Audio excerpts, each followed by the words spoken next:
Podcast.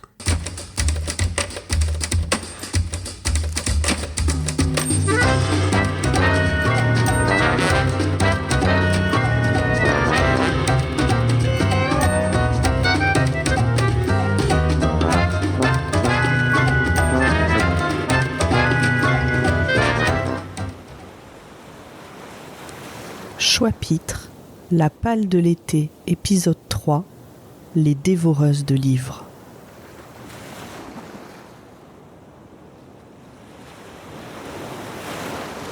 Bonjour, bonsoir, vous êtes bien sur Choix-pitre. Sauf que cette fois-ci, nous ne ferons pas de pastilles d'été puisque nous sommes deux lectrices. Moi, c'est Corée. Moi, c'est Sarah. Et nous avons la réputation sur Watchlist et Chapitre d'avoir de très très très grosses piles à lire. On est venu ici évidemment pour vous démontrer que c'est tout à fait vrai, en vous montrant une petite sélection de ce que l'on va lire cet été.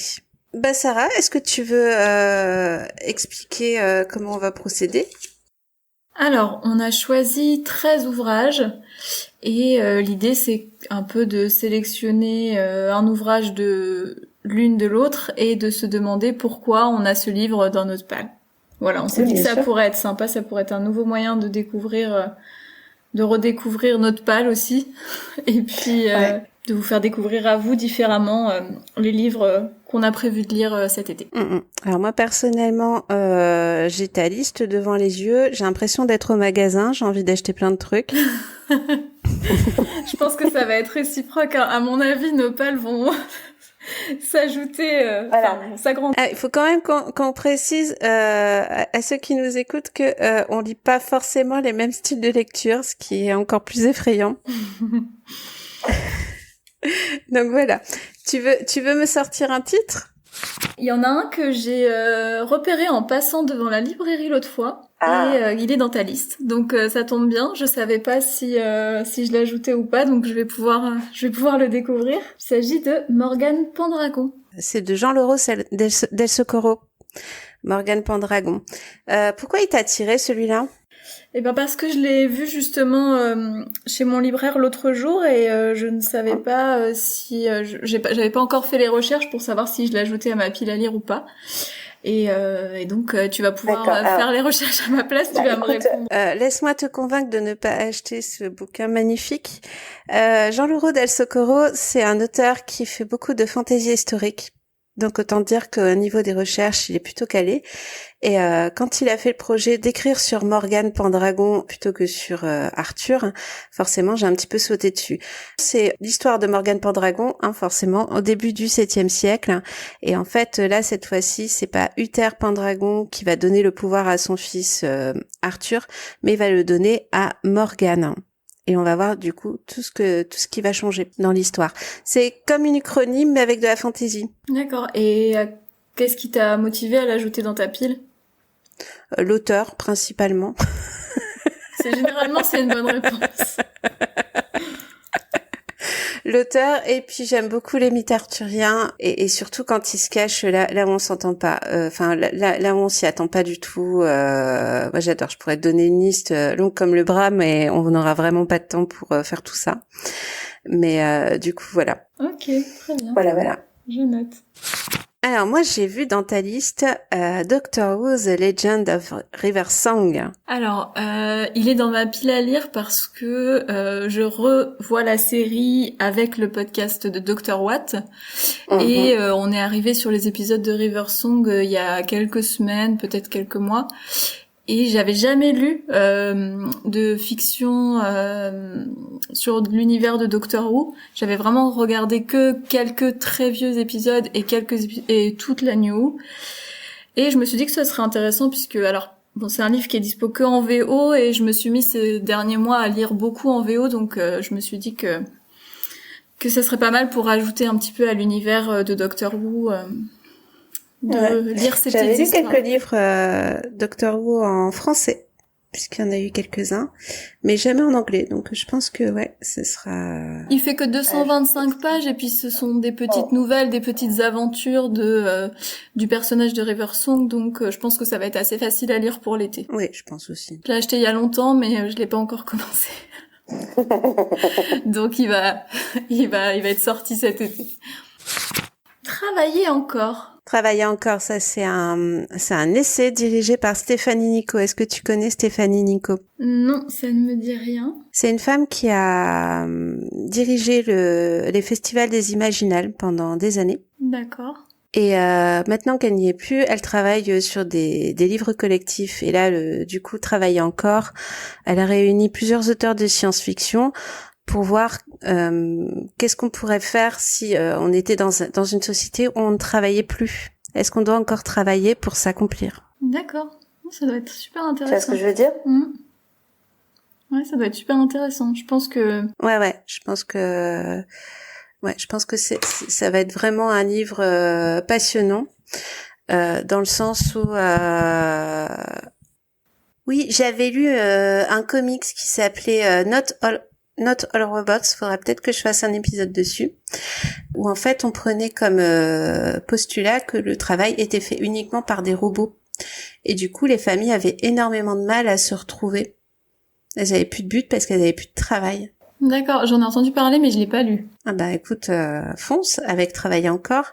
Et du coup je trouvais l'angle de réflexion, surtout dans une société où maintenant tu vois on essaie quand même d'alléger notre temps de travail le plus possible et surtout de réduire la difficulté du travail. Donc du coup je trouvais que c'était hyper intéressant cet angle vu par en plus des chercheurs et des auteurs de science-fiction. Ouais, je pense que ça intéressera même Monsieur Sarah. Carrément. On notera quand même, pour le plaisir de Pomme, que tu as parlé de 2 livres en un. Oui, non, mais mais j'essaie de me contenir, hein, c'est ça le pire. Non, mais c'est très bien. On prend. Voilà, c'est tout, hein. Pardon. À la fin de l'épisode, je vais passer à plus de 300 livres dans ma palle. Attends, avec la grosse OP, ça va être encore pire. Ouais, c'est clair. Il y a un titre dans ta liste qui m'intrigue beaucoup, c'est La femme gelée d'Annie Ernaux. Ah oui, c'est Annie Ernaux. Alors moi je l'ai ajouté parce que j'ai lu La place de Annie Ernaux, qui est un livre qui parle de notre place dans la société en fonction un peu du milieu d'où on vient. Et elle parle notamment de la campagne, etc. Et moi, je me suis beaucoup reconnue dans ce livre-là. Et j'ai beaucoup aimé sa façon d'écrire, sa façon de présenter les choses assez simplement. Souvent, ces livres sont assez courts, mais sont toujours très intéressants, je trouve, pour étudier un peu la société en général. Et celui-ci, je l'ai pas lu, je l'ai trouvé dans un vide-grenier, donc je l'ai ajouté... dans ma palle. Ça c'est beaucoup hein. Quand je vais en vide-grenier ou en brocante et qu'il y a des livres d'auteurs que je connais, même si je connais pas ce livre-là, je vais l'acheter et puis je vais le lire plus ou moins longtemps après. Mais les vides-greniers, c'est la tentation. Faut pas nous inviter à ce genre d'endroit. C'est ça. Ils sont donnés les livres, c'est difficile de passer à côté. La société protectrice des kaijus. Je sais pas comment ça se dit. Des kaijus. Tu connais les kaijus? Non, je connais pas. Est-ce que tu as vu le film Pacific Rim? Le film, pardon? Pacific Rim. Non. Non, pas du tout. Alors les kaijus, c'est comme des énormes Godzilla, tu vois. Ok. C'est surtout au Japon où ils ont développé une espèce d'imaginaire où, en gros, des gros kaijus débarqueraient d'une autre planète pour anéantir le monde parce que c'est toujours comme ça. Et donc les humains, pour se défendre, doivent se mettre souvent dans des espèces de méca-robots. On est clairement dans du Goldorak pour les combattre. Et donc la société protectrice des kaijus, c'est et si on avait des kaijus, sauf que ils sont menacés et donc t'as un pauvre gars qui accepte le fait de prendre un travail pour les protéger, comme des animaux, des espèces en voie de disparition. D'accord. Donc t'imagines le petit machin qui fait 1m80 contre des trucs qui font 10 mètres et c'est lui qui doit les protéger. Moi ça m'éclate. Ouais, non mais ouais. Effectivement, il y a un petit côté Jurassic Park. Ouais, c'est ça. Donc je ne sais pas comment il va les nourrir, je sais pas comment... rien que le titre, en fait, j'ai à peine lu, j'ai fait, allez, vas-y, viens. Ouais, je comprends. Ça intrigue beaucoup. Oui, voilà. Je fonctionne beaucoup par des titres. Hein. Dès qu'il y a, tu le vois dans la catégorie que je t'ai mis, il y a des titres assez incroyables et rien que ça, en fait, j'ai même pas lu le résumé. J'ai dit c'est bon, vas-y, tu m'as eu. Tu m'as eu, ouais, c'est ça. Je comprends. Par rapport au livre que tu m'avais choisi tout à l'heure, donc Travailler encore, je viens de voir que tu avais Mon année de repos et de détente d'Otessa Moshfegh. Je sais pas trop non plus comment ça se prononce, pour être honnête. Bon, faudra qu'on travaille la prononciation un jour. Celui-là, c'est Goodreads qui me l'a proposé, enfin il était dans les suggestions après suite à un livre que j'ai lu, je ne me souviens plus très bien duquel. Mm-hmm. Et en fait, j'ai lu les avis et les gens avaient l'air de s'être vraiment immergés dans l'esprit, enfin dans ce que l'auteur avait décrit, etc. Et je me suis dit que ça serait plutôt intéressant à tenter. Donc je l'ai ajouté pour cet été parce que la relaxation, tout ça, normalement. Apparemment, c'est quand même de la relaxation médicalisée, d'après ce que je suis en train de voir. C'est quoi ce truc? Ça va être peut-être un petit peu lourd, hein. Ouais, c'est possible. Mais après, dans les commentaires que j'avais lus, il y en a qui disaient quand même qu'il y avait des éléments comparatifs avec notre vie quotidienne, comme tu parlais tout à l'heure du besoin de réduire le temps de travail, etc. Là, elle réduit complètement toute sa connexion au monde en général. Donc je me suis dit que ça pouvait être intéressant à lire. Après, c'est possible que que le côté un peu lourd et médicamenté et puis un peu psychologique comme ça me soit peut-être un peu plus difficile à lire cet été, c'est vrai. Je prends ma bibliothèque, tu vois, et c'est tout. Ouais, c'est vrai. Moi aussi. Ou la tienne. Oui, où on s'échange, tu vois, c'est pas... les 3/4 de la mienne tient dans une liseuse, donc quelque part, j'ai envie de te dire. Mais je pense que c'était plus sur j'imagine, les éléments un peu moraux qu'il y avait dans le livre. Il me semble que les commentaires étaient plus là-dessus. Ouais, parce que nous, en plus, moi, je fais encore partie de la génération où on dit qu'il faut travailler, tu vois, faut mériter, tu vois, c'est très mal vu de rien faire au boulot, par exemple. Et donc oui, c'est vrai que tu t'interroges sur le fait de rien faire pendant un an. À part le repos, mon premier réflexe, ça va être mais elle va s'ennuyer. Enfin, qu'est-ce qu'elle va faire, la pauvre? C'est exactement la même idée que j'avais en tête aussi. Qu'est-ce qu'elle va faire, comment elle va supporter ou pas, justement. Ouais, c'est ça, parce que moi je t'ai déjà rangé la chambre, je t'ai rangé la maison 5 fois, tu vois. Ouais, moi j'ai refait les peintures, j'ai rénové des meubles et puis c'est passé 5 jours et puis oui, c'est ça, puis après c'est bon, on fait quoi maintenant? Non, peut-être les 2 premiers mois ça peut être un peu fun et puis c'est après où le temps sera peut-être un peu long, quoi. Ou alors faut être extrêmement riche et pouvoir voyager. Ouais, mais c'est pareil, tu ferais quand même quelque chose. Oui, c'est vrai, tu ferais quelque chose. Tout seul, tu vois, c'est... Ouais, effectivement. Donc voilà, à voir peut-être en lisant le livre. Je vous ferai peut-être un chapitre. Peut-être. En fonction, si j'ai réussi à le lire. Oui. Mais je crois qu'il est pas très très long non plus. En même temps, elle fait pas grand-chose. C'est ça. Moi, je vais partir sur Tes gros pavés. Ouais. Pareil, je suis attirée par le titre. L'hérésie d'Horus. Oui, l'hérésie d'Horus. Pareil, tu vois, c'est une sombre histoire, comme d'habitude. J'ai beaucoup entendu parler de l'univers de Warhammer, mais j'y ai jamais vraiment joué, participé, tout ce que tu veux. Et là, je vois cette trilogie en un livre, donc déjà, ça fait gros pavé, et on me fait, oui, c'est tout l'univers de Warhammer. Je fais, ok. Au moins, j'aurais pas joué au jeu, mais j'aurais découvert ce que c'était. Donc l'hérésie d'Horus, c'est une trilogie, donc là j'en suis à la collection 1, donc une trilogie écrite par Dan Abnett, Graham McNeill et Ben Gunter. Et en gros, oui, ça raconte l'histoire des grosses batailles, c'est de la fantasy grosse qui tâche, tu vois. Ça va être ça. Oui, il y aura peut-être un petit peu d'intrigue, mais enfin un petit peu de ouais, je sais pas trop à quoi m'attendre. Tu vois, le résumé, il fait 2 lignes. Ouais, c'est ça, il est très court. Ouais, c'est ça. Donc je pense que ça va être la bagarre. C'est difficile. Ouais, c'est possible. C'est la bagarre. Mais c'est bien aussi la bagarre des fois. Ah ouais, moi j'aime beaucoup la bagarre. Mais du coup, je me suis dit Warhammer, gros pavé, bonjour. Hop, dans ma poche. Voilà. Ça clique vite, tu sais. Hein. Ouais. Ah non, mais oui, je comprends.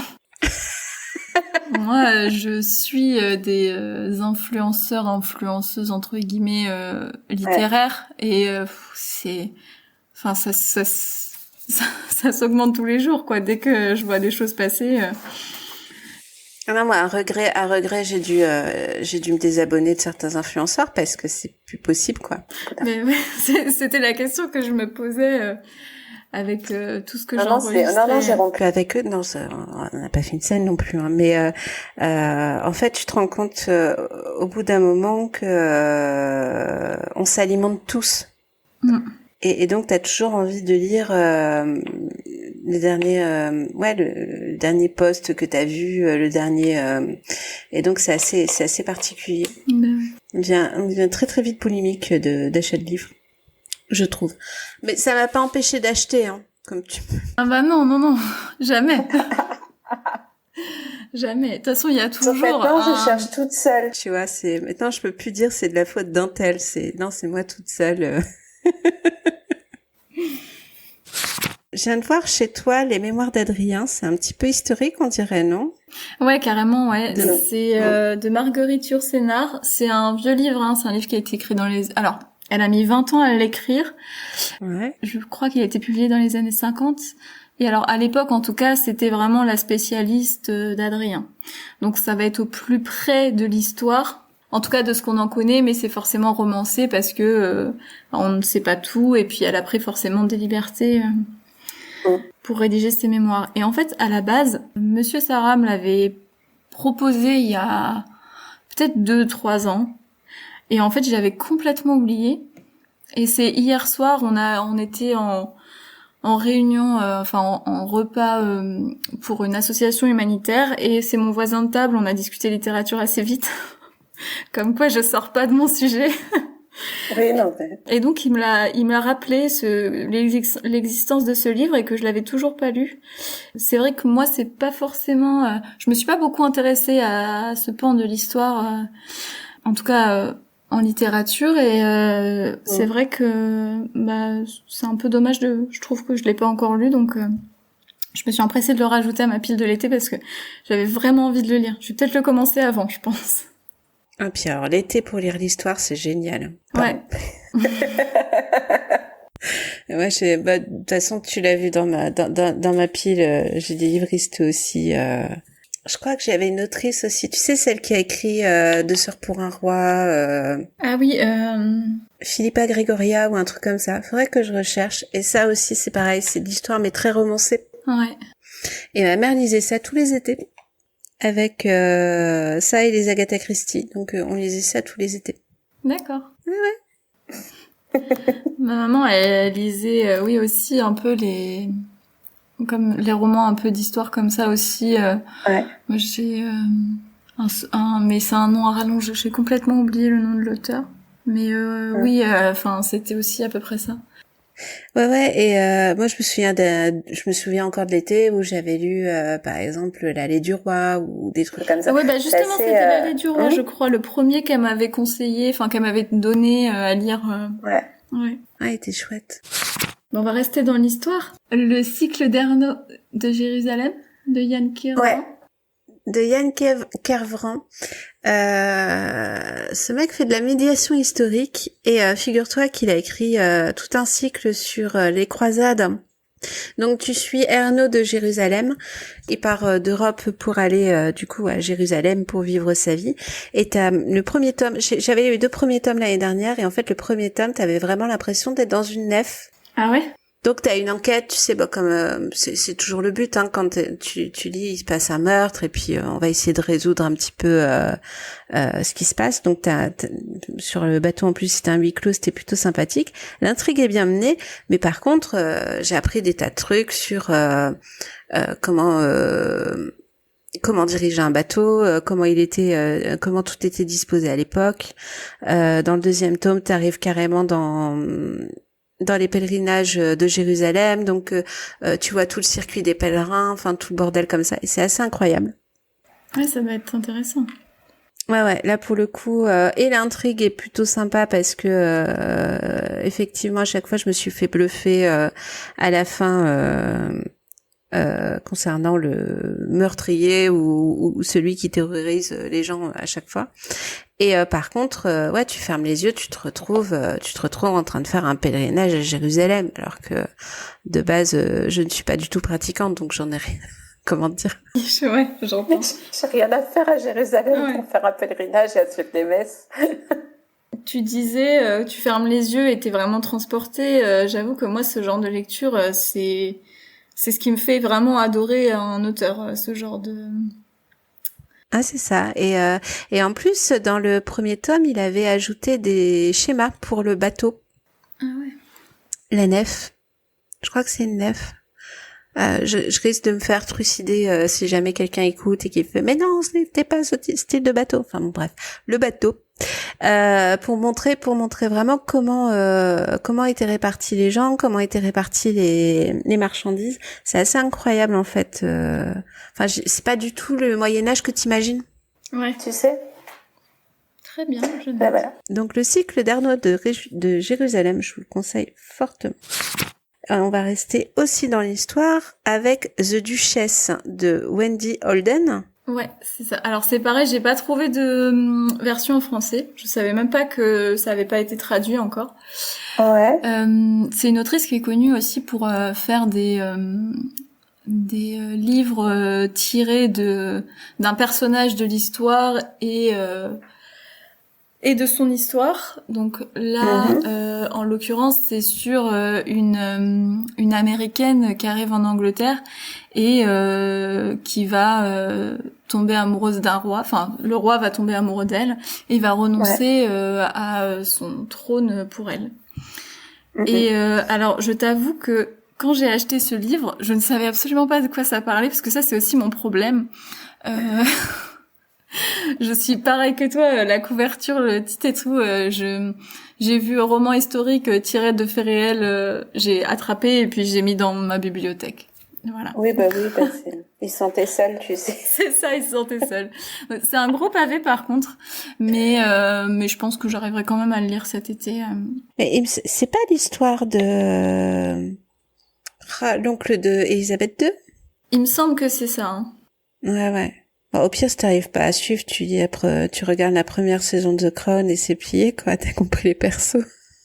Oui, c'est vrai.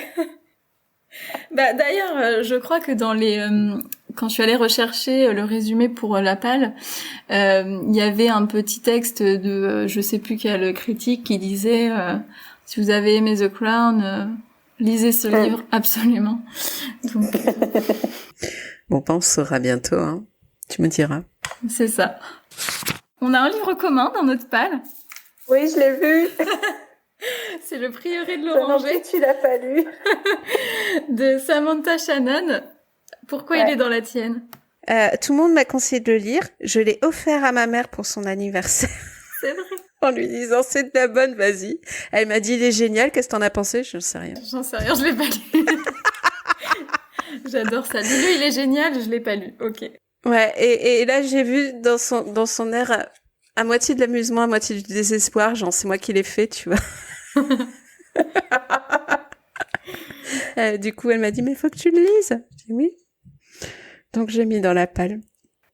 Mais il a l'air incroyable, en fait. Ouais, il a l'air génial. Moi aussi, on me l'a beaucoup conseillé, mais je savais pas si je devais l'acheter en VO ou en VF, parce que des fois, sur des histoires un peu fantastiques, dans des pays différents, dans des royaumes, etc., ou bon, là, en l'occurrence, un Rhénome, il peut des fois y avoir des mots compliqués, etc. Enfin, ça peut être plus compliqué à lire en anglais.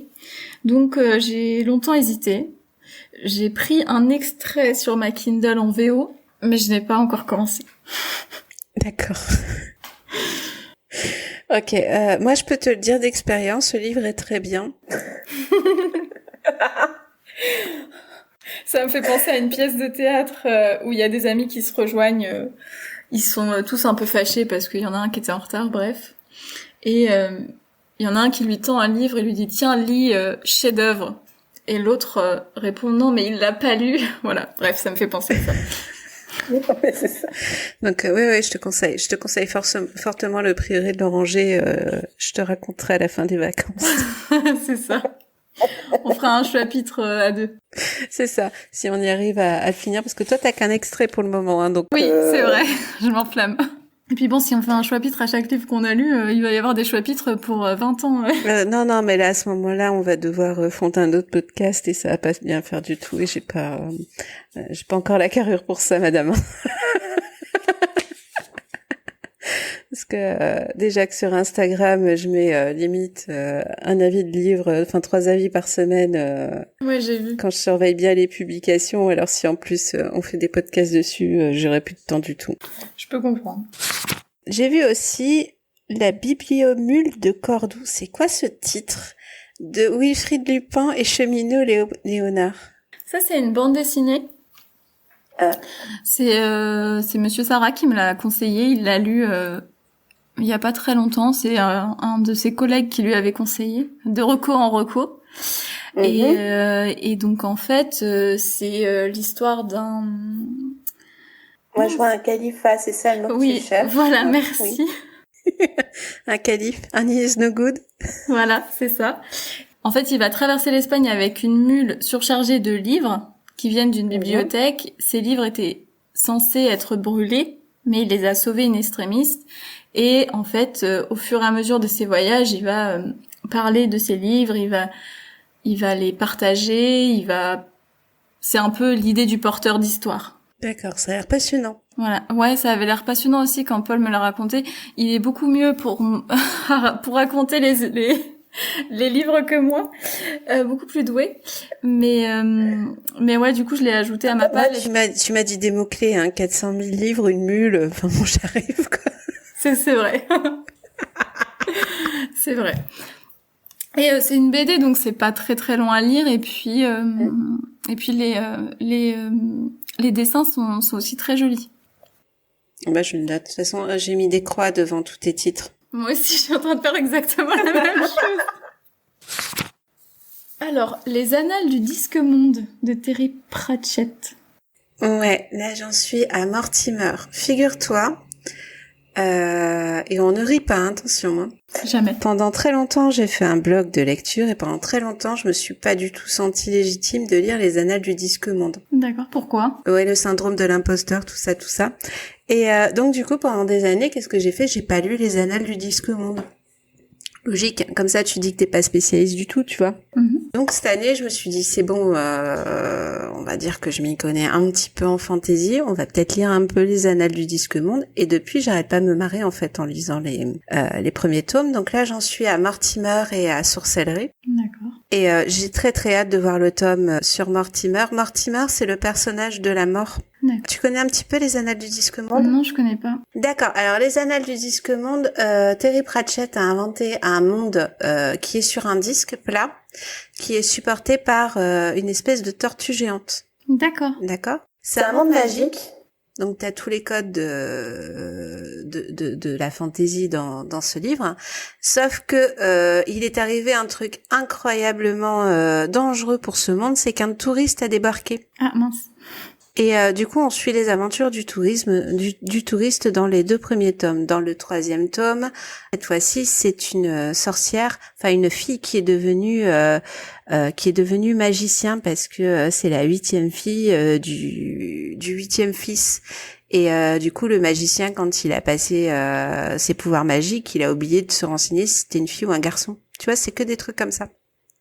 Et dans l'univers des Annales du Disque Monde, Mortimer, c'est le personnage de la mort, et ce personnage, donc à chaque fois qu'il parle, parce que c'est un vrai personnage, il parle en majuscule, donc en criant, et c'est un mal nécessaire. Ils appellent ça un mal nécessaire, mais M-A-L-E nécessaire.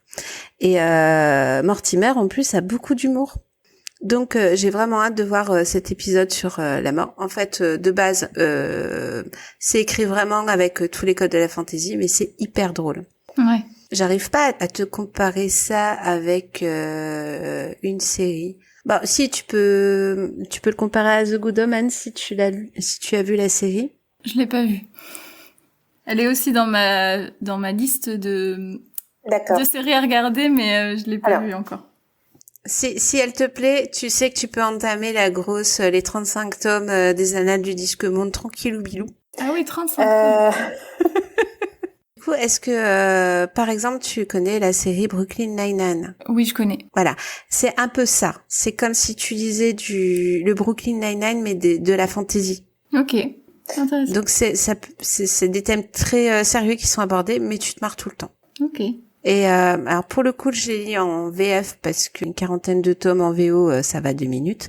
Mais je pense que ça doit être aussi hyper intéressant de voir les jeux de mots en plus en VO. Ouais, c'est possible. Ouais.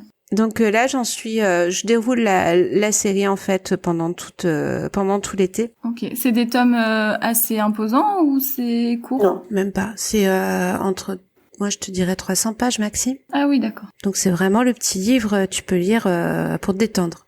Si tu t'ennuies un week-end et que t'as un petit peu de vague à l'âme, tu prends un Terry Pratchett, c'est parti quoi. Non, mais en plus, je suis un peu en mood fantasy en ce moment et bon, après, j'ajoute 12 000 trucs à ma palle et je sais jamais quoi choisir quand il faut lire un livre, mais mais je prends note.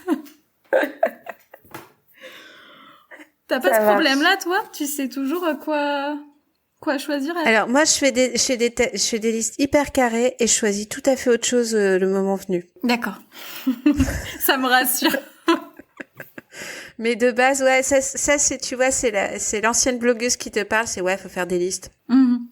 Faut faire des listes parce qu'il y a des challenges, parce qu'il y a des trucs, parce qu'il y a des machins. Donc j'ai gardé bien ce réflexe. Donc je fais je t'ai envoyé la mienne, tu l'as trouvée très jolie. Et arrivé au moment de lecture, bon, il y a un autre livre là, c'est plus marrant. Donc fais des listes, franchement, ajoute-le à ta liste. Peut-être que dans 10 ans tu le liras. Pour les coups, je pourrais vraiment te le conseiller parce que j'ai lu les premiers tomes et surtout, c'est pas les Annales du Disque Monde font toujours peur aux nouveaux et en fait non pas du tout. C'est juste faut y aller quoi. Ouais. Je m'étais perdue dans ta liste. Vu qu'on parle d'humour, on va parler de We Are OK de Nina Lacour.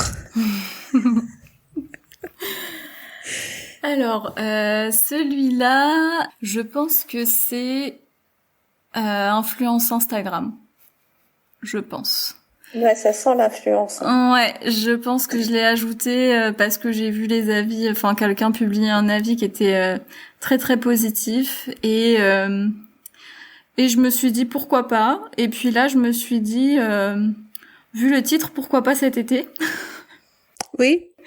Et puis après, c'est toujours le problème hein, quand on lit vraiment le sujet.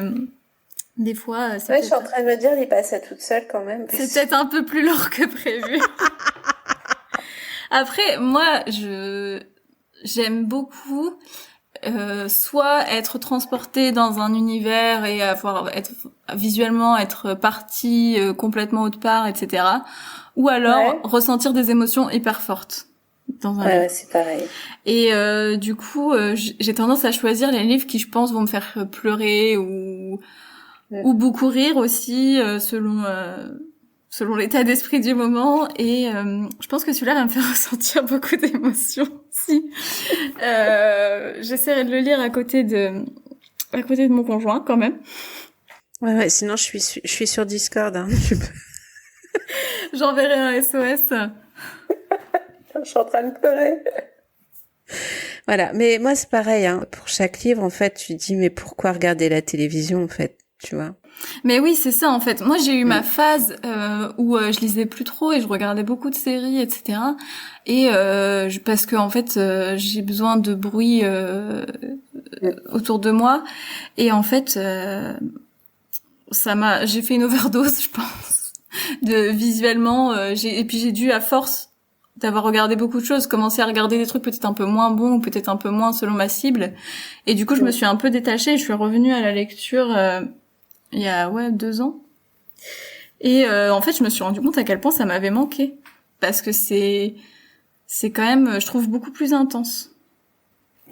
Enfin, Ouais. ça dépend forcément des livres et des films et des séries, etc. Mais je trouve que ouais, j'arrive quand même beaucoup à réagir. Alors, faut que je rentre dans le livre, évidemment, mais à réagir émotionnellement à ce que je lis. Ok, en tout cas, je le note, mais J'ai pas raconté Mais, du coup. comment te dire, je vais pas lire tout de suite parce que à une semaine des vacances, autant dire que la fatigue est bien présente. Donc là, je vais sortir le paquet à mouchoirs et ça va être terminé, tu vois. Je vais lire 10 pages et ça va être fini. Mais je reste à dispo hein, si t'en as besoin, si tu lis toute seule un soir. C'est noté. Moi, je vais retourner un peu sur le fun. Et alors là, honnêtement, le titre, c'est pareil, quoi. T'as envie d'y aller. La momie qui aimait les pizzas et les jeux vidéo de Olivier Cotte. C'est pas un titre chambé, ça. Carrément. Donc je répète, excuse-moi, je t'ai coupé la parole. Donc la momie qui aimait les pizzas et les jeux vidéo de Olivier Cotte. Voilà. Est-ce que t'as lu le résumé ou pas du tout? Non, j'ai pas du tout encore lu le résumé. Non, mais c'est en vérité, je t'avoue que j'ai peut-être lu une fois par acquis de conscience, mais je ne sais absolument pas de quoi ça parle, mais je sens que je vais me marrer en fait. Bah oui, j'imagine. Donc je vais lire un petit peu le résumé pour les gens qui se disent mais c'est quoi ce titre? Eh ben le musée du Louvre a un problème, mystérieusement réanimé, certaines de ses momies se font la belle. C'est quoi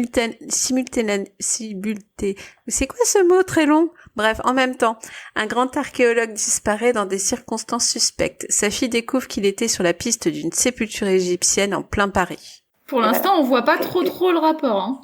Non, je vois pas le rapport, mais je pense que on va suivre l'histoire d'une momie qui s'est enfuie du musée et qui découvre les pizzas et les jeux vidéo. C'est possible, ouais.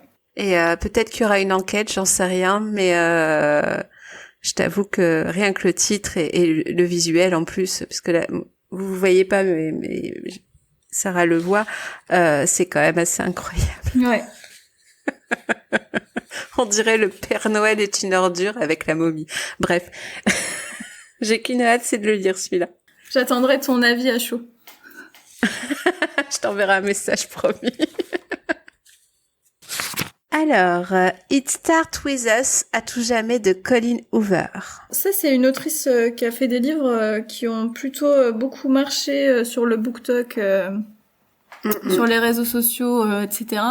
Alors, c'est plutôt des romances, mais avec souvent un gros fond d'émotionnel aussi. Moi, j'ai lu le premier tome, qui est... ça s'appelle Plus jamais en français... et It Ends With Us en anglais. Donc en fait, on a entendu parler de celui-là, ouais. Ouais, un petit peu. Hein. Et donc en fait, on rencontre, on suit une jeune femme qui rencontre un homme, et puis c'est le grand amour, etc. Et en fait, ce qui est intéressant avec ce livre, d'abord le premier tome, c'est que on voit vraiment s'installer le cycle de la violence dans la relation amoureuse. Vraiment, mais s'installer discrètement, quoi. On comprend pourquoi au début tu sais pas trop, quoi. Il y a des femmes qui parfois se rendent pas compte que ça arrive, etc. Et on le ressent un petit peu dans ce livre, j'ai trouvé. Et aussi la façon dont on s'en sort. Et en plus là il y avait aussi le thème, on reproduit un peu ce qu'on a vécu étant enfant. On fait les mêmes choix. Est-ce qu'on fait les mêmes choix que nos parents, inconsciemment, consciemment, et pourquoi? Et j'avais trouvé ça très intéressant. Donc je me suis dit que je pouvais lire la suite aussi. Alors c'est pareil, c'est pas très léger.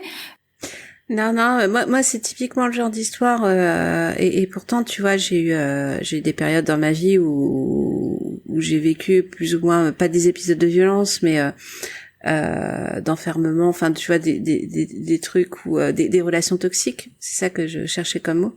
Donc mais du coup j'ai très très envie de secouer Lily, ton héroïne, parce que je dis mais il faut que tu t'en sortes, quoi. Mais alors que je sais très bien pour l'avoir vécu que c'est pas évident.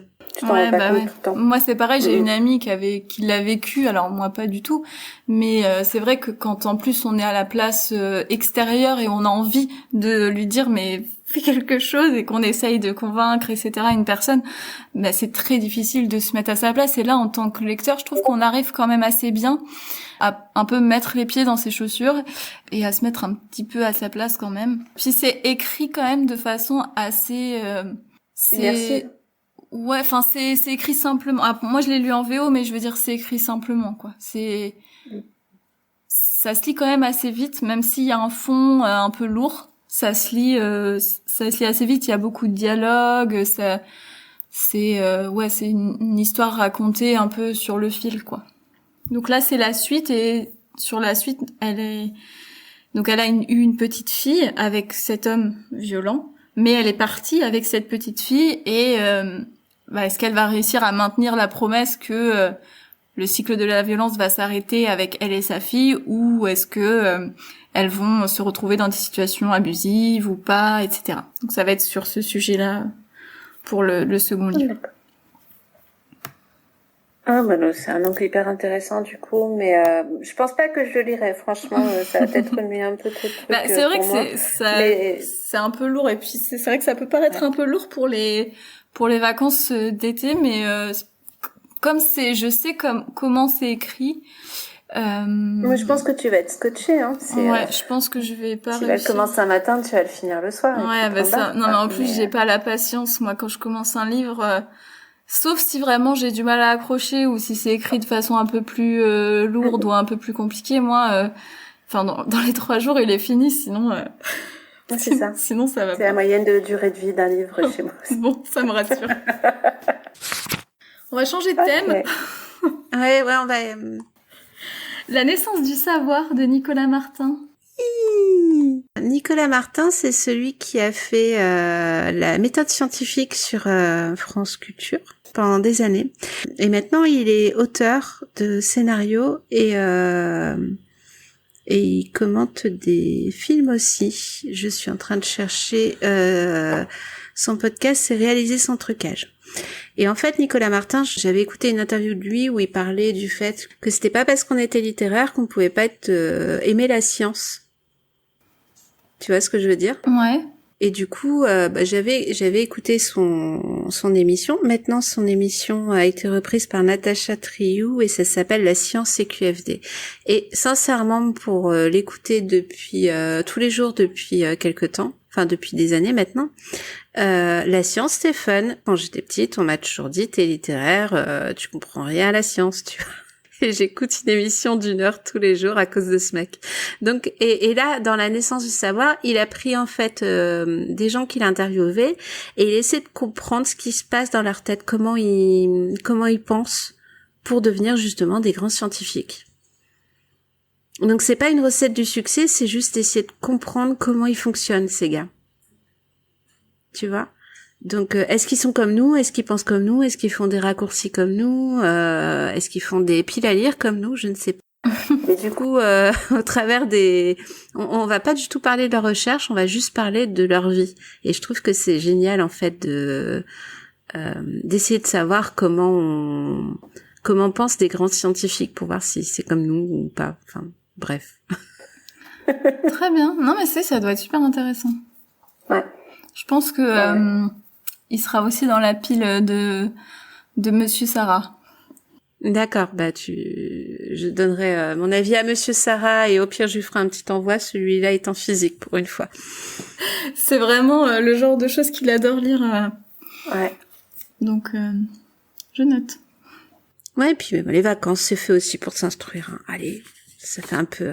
Entre deux... Entre la momie et puis... Entre la momie et le prieuré de l'Oranger que je n'ai absolument pas lu. C'est ça, on peut bien ajouter un peu de science. Je pense que celui-là, tu vois, je vais vraiment le lire d'une traite. Tu vas être happé. Ouais, ce qui marque en fait au résumé, c'est 10 hommes, 7 femmes, 17 disciplines. Donc tu vois, t'as pas le temps de... Oui. C'est comme un speed dating de gens doués, tu vois. Ouais. Ça doit être super intéressant. Intense. Ouais. Ça va être très intense. Le titre m'intrigue beaucoup, c'est The Curious Incident of the Dog in the Night Time de Marc Adon. Ça, c'est une amie qui me l'a conseillé, qui est une prof d'anglais et qui l'a fait étudier à ses élèves. Et en fait, elle m'a dit lis-le, je pense que tu vas adorer. Et je l'ai ajouté à ma pile sans regarder de quoi ça s'agissait. Je l'ai revu il y a quelques semaines. Elle m'a dit mais au fait, t'as regardé un petit peu ce que c'était? Ah non, pas du tout. Et en fait, ça parle d'un enfant qui est atteint d'une maladie mentale. D'accord. Donc pas du tout ce que je pensais. Oui, parce que le titre, c'est pas du tout ça, quoi. Bah non, c'est ça. Et donc j'ai pas du tout, je sais pas du tout exactement comment c'est construit, etc. Mais même le résumé, hein, c'est pas très très clair. Et en tout cas, ça a pas l'air d'être aussi lourd que ça. Et donc, je l'ai ajouté à ma pile et il est assez court, donc je pense que je vais le lire aussi cet été. Je vais peut-être lire le résumé quand même si c'est pas... Histoire de pas être trop perdu au début. Parce que bon, j'imagine que j'ai pas donné beaucoup d'infos sur le livre parce que j'en ai pas beaucoup. Ça parle d'un grand caniche noir, d'un ado qui aime faire des listes. Oui. Et de peut-être partir à l'aventure. Voilà. Ouais. Exactement. Ça a l'air passionnant. Moi, personnellement, on me l'aurait conseillé, je l'aurais pris, tu vois. Il y a une croix devant, maintenant, c'est fini. Je l'ai reçu il y a pas longtemps, du coup, donc je pense que je vais pas tarder à le commencer. Ah d'accord, bah écoute, je pense que si je m'ennuie un soir de débauche, je le commanderai peut-être aussi, tu vois. Le jour où l'humanité a niqué la fantaisie, de Karim Berouka. C'est Karim Berouka, c'est le spécialiste des titres incroyables. Je t'avais mis d'autres titres de lui, donc c'est Celle qui n'avait pas peur de Cthulhu, Fée oui des guillotines, Les ballons dirigeables rêvent-ils de poupées gonflables. Je dis rien que le titre, t'as qu'une envie, c'est de le lire. Et en général, c'est très drôle. Au résumé, c'est un lutin qui hurle « Vous avez tous niqué la fantaisie !» Et il prend plusieurs personnes en otage dans une bibliothèque. Et moi, j'ai envie de lire ça, tu vois. Non, mais oui.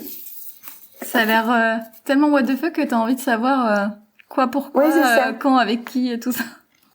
C'est ça. Dans Fée oui des guillotines, par exemple, j'ai combattu des monstres avec un joint, tu vois. J'ai fait OK, on va très très loin. Je pense qu'il va être incroyable. Franchement, de tout ce que j'ai lu de Karim Berouka, à chaque fois, ça fait tilt. Dès que j'ai vu qu'il avait sorti, je l'ai pris. Depuis, je l'ai pas lu, hein, tu vas me dire. Ouais, maintenant, tu l'as ajouté à ta palle de l'été. Voilà, j'ai mis dans la palle de l'été que je respecterai peut-être, juste parce que peut-être que vous allez tous me dire, alors, t'as lu tes livres? Et je vais faire oui. Oui, 12%. Oui, j'ai lu au moins un livre, voilà. Et j'en ai acheté 15 autres. Allez. Oui, mais ça c'est normal. C'est ça. En vacances, en été, on va tomber devant des nouveaux vide-greniers dans des endroits où on va pas d'habitude. Ouais, ou des petites librairies, on les connaît pas très bien. Des petites librairies. Faut voir si... Ouais, je comprends. Hein. Ah non, mais c'est le piège. Hein. Et des fois, il y a des marchés et des fois, ils vendent des livres aussi. Ah bah oui, les petits marchés de nuit de l'été. Ouais, c'est ça. C'est pas très très bien les vacances en fait. C'est bien pour la palle. Ah bah elle est entretenue, hein. Elle mange bien, elle grandit. Alors chez toi, t'as Daisy Jones and the Six de Taylor Jenkins Reid. Je l'ai ajouté. Alors moi je connaissais pas l'autrice avant que sorte la série sur Prime. Je l'ai ajouté pour pouvoir voir la série parce que j'ai un problème si la série ou le film existe en livre, que j'en ai connaissance. Je ne vais pas regarder la série avant d'avoir lu le livre. Il faut d'abord lire le livre, ouais. Voilà, c'est ça. On a le même problème. Ouais. Bizarrement, j'ai pas commencé par Daisy Jones and the Six. J'ai commencé par écouter le livre audio des 7 maris d'Evelyn Hugo, de cette autrice. D'accord. Et j'ai vachement bien aimé comment elle a raconté l'histoire. Je m'attendais pas à ça. En fait, je m'attendais vraiment à une histoire sur une starlette du cinéma des années 50 aux États-Unis et de ces 7 mariages. Et en fait, ça avait rien à voir avec ça. Enfin, ça avait rien à voir, si. Mais il y avait un axe complètement différent auquel je m'attendais pas. Je suis en train de préparer le watchlist. Donc, vous en saurez plus bientôt. Et du coup, Daisy Jones and the Six... j'avais, tout le monde me l'a recommandé. J'aime beaucoup, en plus, ce style de musique qui va être la BO de la série. Pour le coup, je l'ai pas écouté encore, hein. Mais c'est du rock des années 70-80. Et alors, je sais pas si c'est vrai, mais j'ai cru voir que c'était tiré un peu de l'histoire de Fleetwood Mac, le groupe. Ouais, donc en plus, tu vas te faire ta playlist et tout avant. Bah ouais, c'est ça, je pense. Ça va être, je pense que ça va être vraiment sympa. Et puis, j'irai voir la série à la rentrée, du coup, quand j'aurai fini. Ou t'auras décidé qu'elle sert plus à rien parce que t'as lu et écouté de la musique. Ouais, c'est possible aussi. Donc voilà, et j'en ai ajouté vraiment beaucoup de cette autrice. Donc, alors, je pense que Daisy Jones and the Six, je vais le lire. Après, il y en a d'autres, je pense que je vais les écouter. Parce que c'est ce que je fais quand je télétravaille et j'ai besoin de bruit. Et du coup, j'écoute pas mal de livres. Et ça me permet d'avancer sur mes lectures sans... en temps caché. mais ouais, enfin, j'ai vraiment beaucoup accroché avec l'autrice. J'espère que ce sera pas l'histoire d'un seul livre. J'ai beaucoup d'espoir dans cette seconde lecture d'auteur. Moi, en lecture audio, je te conseille pas de lire les Lovecraft parce que tu sursautes tout le temps. Et au boulot, expérience vécue du coup, au boulot, c'est pas pratique. Les montagnes hallucinées, ne faites pas ça en voiture, ça peut être dangereux. Effectivement. Mais c'est pratique aussi, les audios pour la voiture. Moi, j'aime bien. Oui, depuis que j'écoute des audios en voiture, je suis moins stressée dans les bouchons. Parce qu'en fait, j'ai quelqu'un qui me parle, donc... Ouais. C'est fou le pouvoir de l'histoire ou c'est pareil pour les podcasts. Moi, je trouve, quand je conduis avec un podcast ou avec un audio, je suis vraiment pas la même personne. Ouais, c'est ça. Alors, des fois, tu sais, avant, je faisais des playlists, mais c'est pareil. J'ai des genres musicaux qui peuvent être des fois très, très énervés. Et donc, clairement, des fois, je peux être très dangereuse aussi si j'entends du rockabilly un peu énervé, tu vois. Donc, vaut mieux rester sur des voix. Les livres audio et les podcasts. Ouais. Là, on est plus calme. Dans les gros pavés, Tous à Zanzibar, de John Brunner. Tous à Zanzibar, ouais. C'est un livre qui, je pense, n'a ni queue ni tête. Dans le sens où John Brunner a fait cette histoire avec plein de petits faits à Zanzibar. Et le tout va former une espèce de roman choral. D'accord. Et je pense que de mémoire, en plus c'est de l'afrofuturisme. Donc en plus je vais pas du tout être occidentalo-centré, si tu vois ce que je veux dire. Dans le sens où je vais vraiment débarquer là-dedans.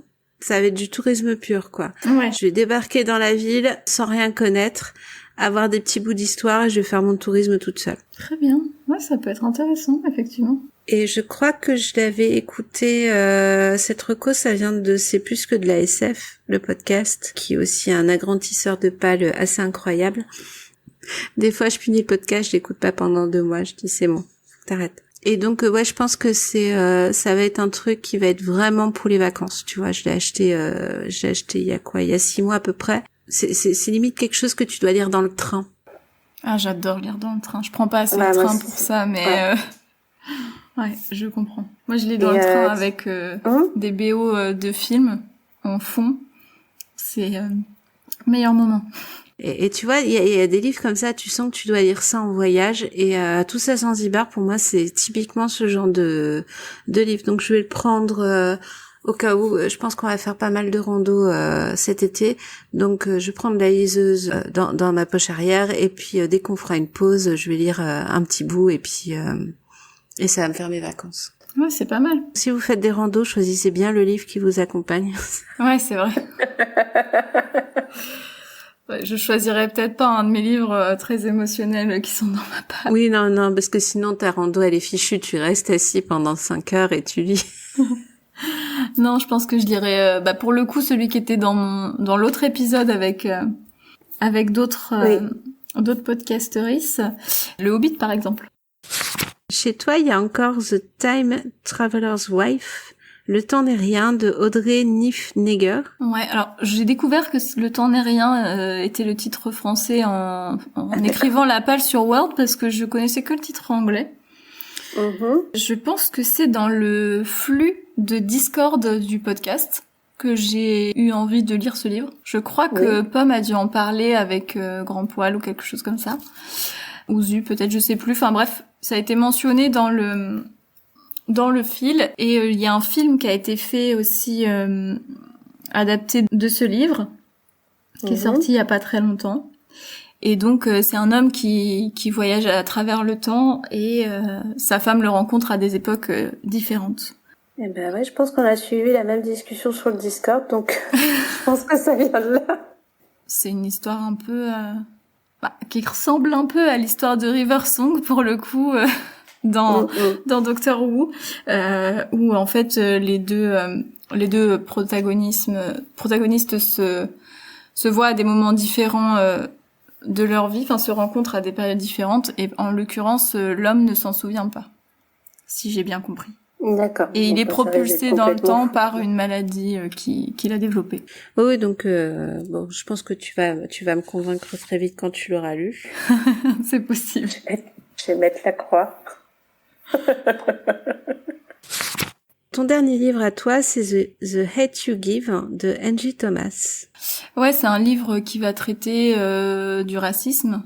Moi, c'est un sujet que j'ai pas trop lu et sur lequel je me considère pas particulièrement éduquée. Et donc j'ai lu que c'était bien pour commencer de lire ce livre-là. En fait, c'est une adolescente noire qui vit dans un quartier et qui va rejoindre un lycée blanc et qui va constater un grand écart entre les deux mondes, etc. Et puis son ami va être tué sous ses yeux par un policier. Histoire visiblement déjà produite plus ou moins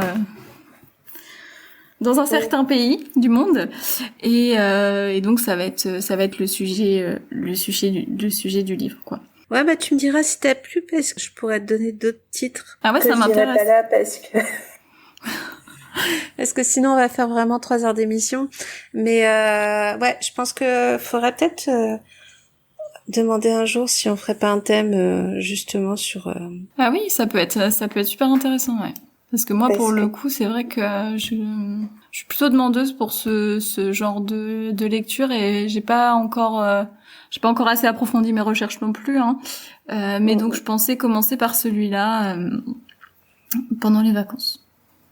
D'accord. Ouais, parce que il y a en fait là ça fait je raconte ma vie, hein. ça fait une semaine que je lis pas, parce que j'ai lu Abyss de River Solomon, Les Abysses. C'est une histoire assez incroyable. Lors du commerce triangulaire, quand une femme tombe enceinte sur un vaisseau négrier, elle était jetée à l'eau.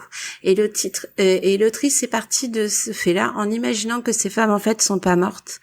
Elles ont survécu, elles sont devenues des sirènes. Ça a pas été réutilisé, cette légende, dans un film ou dans Sûrement. En fait, déjà ce film c'est tiré d'un titre de musique sur un groupe qui fait aussi de l'afrofuturisme.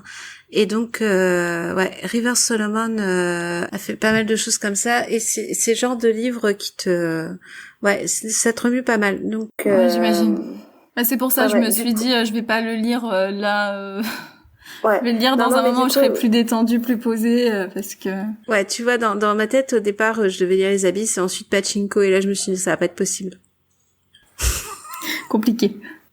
Ça va être compliqué là, on va laisser un petit peu de temps, donc je pense que la semaine prochaine je serai en vacances, je vais pouvoir lire. Mais de toute façon Pachinko, je crois que ça fait 2 ans que je décale. Ouais. Mais là j'ai la pression parce que je pense qu'on en avait parlé lors de la grosse pastille qu'on a tous fait de Pachinko, donc je pense qu'il va falloir que je m'y colle quand même. Donc tu pourras le rajouter dans ma liste. C'est ça. Et je crois qu'on a fini. Moi, je vais avoir une palle classique et la palle inspirée de Corée. Non, mais faut pas que je parle beaucoup de ma pile à livres, parce qu'après vous allez tous lire vous allez tous avoir envie de lire plein de trucs, mais c'est amusant. Enfin, j'aime bien. Non, mais c'est super intéressant, et puis comme on a vu, plein de genres différents, plein de thèmes différents. Moi, j'aime bien lire un peu de vraiment plein de choses. Tu vois, normalement, moi, vraiment, ma lecture de prédilection, c'est la lecture classique du XVIIIe siècle, anglaise particulièrement. 18e, 19e, et il y en a absolument pas dans ma pile. Et moi, je suis hyper saisonnière, tu vois. Autant lire des livres historiques en été, c'est ok. Et comme je disais la dernière fois, en hiver, j'aime bien lire des gros classiques qui tâchent. Tu sais, tout le monde les regarde avec un petit froncement au nez en disant « C'est un gros livre quand même, ton truc, et ça a l'air d'être bien embêtant. » Et moi, ça m'éclate. Ouais, mais non, mais c'est vrai. Moi, j'avais commencé Vanity Fair il y a pas très longtemps. En anglais, en plus, autant dire qu'en anglais, avec les références journalistiques du 19e siècle, c'est trop compliqué.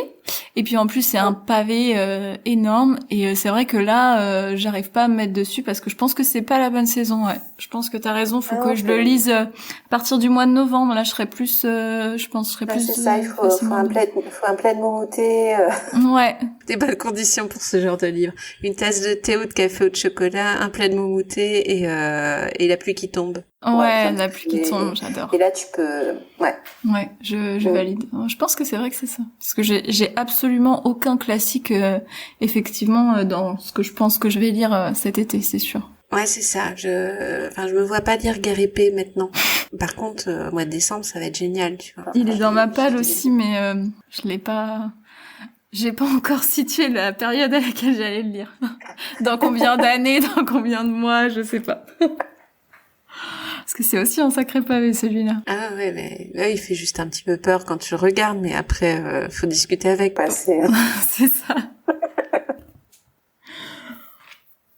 Pomme, elle va nous couper, elle va dire que non, ça fait partie de la pile de l'hiver. Oui, bah écoute, elle avait qu'à faire une émission pour l'hiver, et puis c'est tout, hein, voilà. Donc Pomme, si t'as compris, on est prête à revenir en hiver, mais tu seras pas prête pour les titres. Et...